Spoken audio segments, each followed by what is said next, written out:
So, ayan guys, kumukulo na at luto na.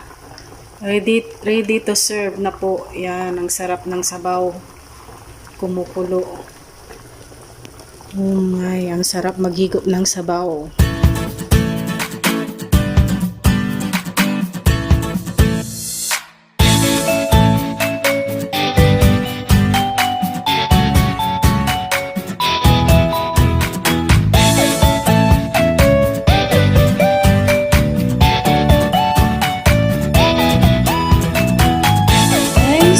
Tayo po ay magluluto ng sinigang na talakitok. So, ang mga ingredients po natin ay talbos ng kamote,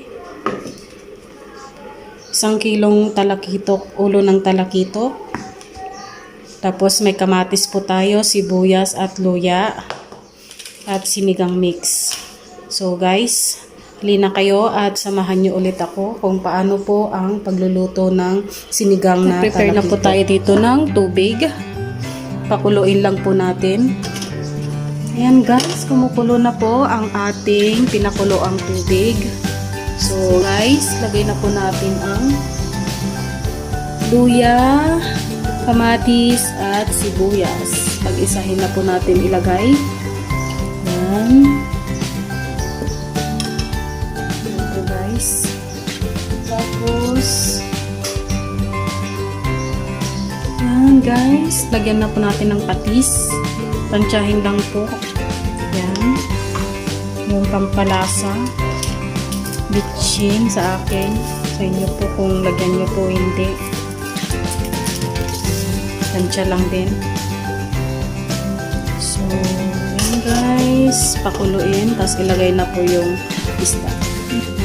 Natin yung talakitok na isda. Ayan guys, paluto na po ang ating sinigang na talakitok. So kulang na lang ay talbos ng kamote at sili na sinigang mix. Ayan, malapit na pong maluto.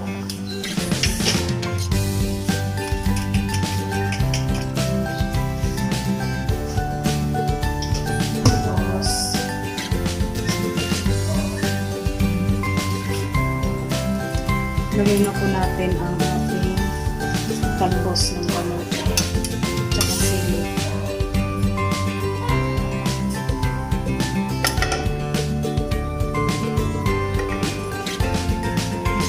Maraming sa labas. Tikman na po natin. Okay na siya guys.